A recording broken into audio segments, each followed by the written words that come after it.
What's going on, everybody? Welcome back to the Pack a Day podcast. I'm your host, Andy Herman. You can follow me on Twitter at Andy Herman NFL. As you can tell, not in my normal digs today. As I mentioned on Twitter, I am currently in Los Angeles. I will be in Las Vegas soon. I am currently in the confines of this beautiful hotel room, so you are not getting the usual acoustics or the video or audio quality, etc. that you may normally be used to. I did some testing. I think mostly this is going to be okay. If anything, it gives it a little bit of Pack a Day podcast after dark aesthetic, but I wanted to just quickly go over Darren Waller. That's sort of been the buzz and the rumor of the day for those who have maybe missed it. Aaron Nagler and Cheesehead TV reported that the Packers and the Raiders have had discussions in regards to Darren Waller. Justice Mosqueda basically followed that up and said that initially the conversations with the Davante Adams trade were supposed to be Davante Adams to the Raiders for the Raiders' first-round pick in Darren Waller, and the NFL basically put the kibosh on that because you couldn't trade player for player in that specific sort of scenario coming off the franchise tag and those sort of things. So long story short, the deal initially didn't work out, but it sounds like there is still some interest from the Packers, or maybe even both sides, and maybe potentially getting this deal done. Now, in the meantime, Derek Carr tweets out that there's no chance of this trade happening and that Darren Waller is basically going to be staying with the Raiders. So who knows what may happen here. This is sort of perfect rumor mill time where it's around the draft and you start getting players who may or may not be traded. Deebo Samuel, Darren Waller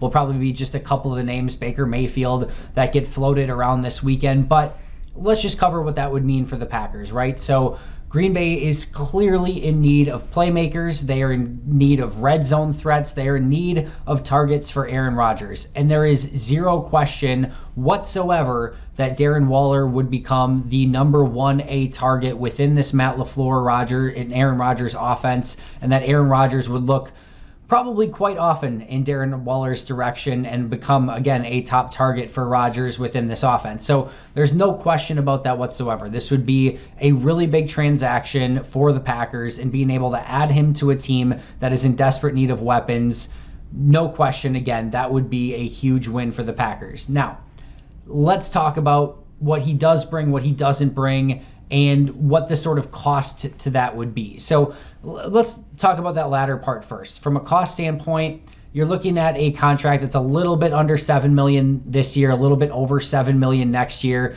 basically like around a 2-year, $13 million deal. Certainly pennies when it comes to paying Darren Waller. He's past his 30s. There could be some potential decline in play, but from a pure salary cap standpoint, not a ton of downside unless he's looking for a new contract that comes with that trade, in which case that could get very complicated very quickly. If he's willing to play out the remainder of his deal, which he probably is not, especially if traded, that could make things much more complicated, and giving Waller a top-end deal on a, 4 or 5 year deal so that he could finish his career in Green Bay is probably not what Green Bay wants to do. Now, the next is compensation. So again, it sounds like, again, according to Justice Mosqueda, that the compensation originally in the Davante trade was a first-round pick and Darren Waller for Davante Adams, which means that the teams valued Darren Waller around a second-round pick.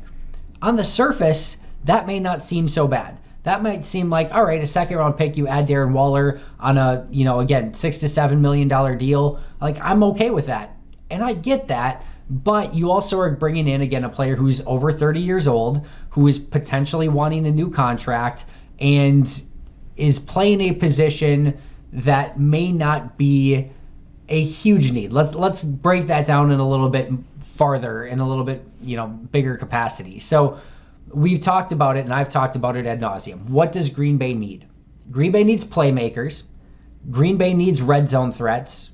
They need run after the catch players, and they need players to play on the outside.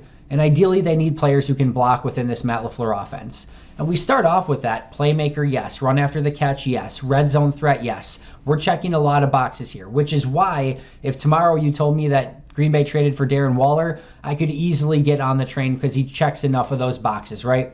Decent contract right now, if he's willing to play on that. Huge playmaker, good run after the catch, weapon at tight end, red zone threat. Like, sign me up for all of those things. But Green Bay did re-sign Robert Tonyan. We don't know exactly when he's going to be healthy, and I don't want to compare Robert Tonyan here to Darren Waller, but it does sort of counterfeit Robert Tunyon's deal because Darren Waller is going to be your primary tight end. You can't really play Tonyan and Waller a bunch at the same time because both of them aren't blockers. You have Mercedes Lewis as your primary blocking tight end. You've got Josiah DeGuara, and then even after that, you've got Tyler Davis, Dominique Daphne, some guys who are really, bottom end 53-man roster sort of players, right? So you don't, it's tight end such a weird position right now because if you ask me right now, I would say, all right, Lewis, Tonyan, and DeGuara are making the team.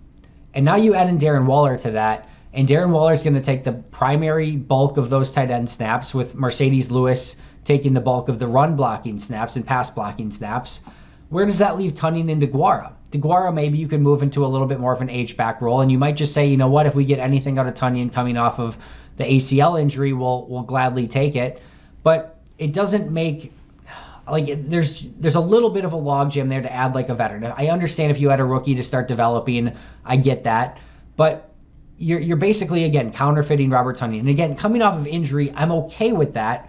And if you're not playing Josiah DeGuara a bunch, I'm okay with that, or moving him to more of an H-back role. I don't hate it, but you have to ask, is that where you want to prioritize your resources, spending a second-round pick, and again, $6 to $7 million or more if he wants a new contract. More than that is Waller is primarily, if we're really looking at what Darren Waller is, he's a big slot receiver. All right, he's not really a tight end. He's not a blocker. He's a big slot receiver. And as we've discussed, Randall Cobb's going to play a lot in the slot. Lazard's going to play a decent amount in that big slot position. You might even put Tonyan there from time to time if he gets healthy. And, Amari Rodgers is going to be in the slot. You don't really need a slot guy. You need an outside wide receiver. And again, you need more blockers in this offense. You already have Randall Cobb and Amari Rodgers and Robert Tonyan and, just too many guys who are already not key blockers within this offense. So you have to ask, is that the direction that you want to go in? There's a couple boxes he really doesn't check. He's not going to play a ton on the outside. He's not going to be a blocker. And again, in a way, he sort of counterfeits Robert Tonyan as well. So I'm not saying I wouldn't do it. I really like the idea of adding Darren Waller. I really, really do. I think he would be a big-time playmaker in this Matt LaFleur offense. I think Aaron Rodgers would love him. I think there's a lot of upside here. But contract on top of second-round pick, on top of non-blocking tight end, on top of primarily being a bigger slot receiver, I'm just not sure everything adds up together to be perfect. And the other thing we have to quickly touch base on here is, will the NFL allow it? And what I mean by that is they basically, according again to the reports out there, they basically said no to Devontae Adams for a first-round pick in Darren Waller. Well, now they got a first-round pick and a second-round pick. If Green Bay now says, all right, just kidding, NFL, that wasn't part of the original deal. Now, a few months later, we're going to trade that second-round pick back for Darren Waller. The NFL might say, listen, we know what you're doing. That's the same deal. You're just delaying it a couple months. We're not going to allow that deal to go through. I don't think that would happen, but it's another layer to this that could get a little bit complicated. And remember, Derek Carr also said that Darren Waller's not going anywhere. So it could be much ado about nothing, but that's exactly what this time is for, right? And that's what's so fun to talk about is these potential moves, these potential trades. Green Bay may very well not be done dealing, and they could still add a veteran. And if all of a sudden you line up an offense on day one and all those sort of negatives that I said already, you feel a lot better if day one you've got Sammy Watkins, Allen Lazard, and Darren Waller with Aaron Jones in the backfield, maybe Mercedes Lewis as your other tight end, or even Robert Tonyan. Tonyan, Waller, Watkins, Lazard, Aaron Jones. There's stuff you can accomplish with that, right? It certainly feels better on the surface than Lazard, Watkins, Mercedes Lewis, Robert Tonyan, and Jones in the backfield in a classic, 12 personnel. So I think there's some questions that would need to be answered. It doesn't totally pass the sniff test. That's not a knock on Aaron's reporting or Justice's reporting or anything like that. I believe it. I wholeheartedly believe it. I still question if this is going to be something that actually happens, or if this is more of we had these conversations and yes, it was intriguing, but we're just going to see what happens in the draft, because that feels a bit more realistic to me in this scenario. But either way, Waller would be fun. It's another fun conversation and topic to talk about as we lead up to the draft. And maybe, who knows, by the end of the draft, Darren Waller will be a Green Bay Packer. Thanks so much for joining me today. Always appreciate it, even in a little bit different, unique circumstances. I believe I'll be back on Saturday, but you never know. Maybe I'll pop in before that. Have my webcam with me. Quality's not too bad. So again, always appreciate you. Make sure to subscribe if you haven't already. Big thanks to Jacob Westendorf for filling in yesterday and filling in a couple more days this week. I know Andrew Merteg's going to be filling in. I think Maggie Loney and Kyle Fellows may be pitching in a little bit as well. So appreciate that. Make sure to subscribe if you haven't already. Draft is upcoming. We'll see you guys soon. But until next time, and as always, go Pack Go.